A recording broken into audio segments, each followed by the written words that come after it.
মাননীয় স্পিকার, বাংলাদেশের অর্থনীতির অন্যতম একটি স্তম্ভ বা পিলার হচ্ছে বীমা খাত।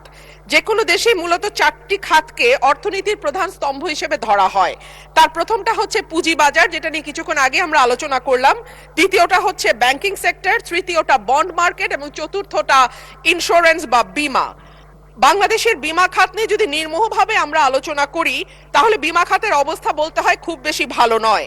অন্যান্য দেশে বা উন্নত দেশে অর্থনীতিতে জিডিপিতে বীমা খাতের অবদান যেখানে 8 থেকে 10%, বাংলাদেশে সেইখানে মাত্র 0.4%। জিডিপিতে বীমা খাতের যে অবদান, এটা শুধু পরিসংখ্যান দিয়ে বোঝানো কোনোভাবেই সম্ভব নয়, এটা গ্রহণযোগ্যও নয়।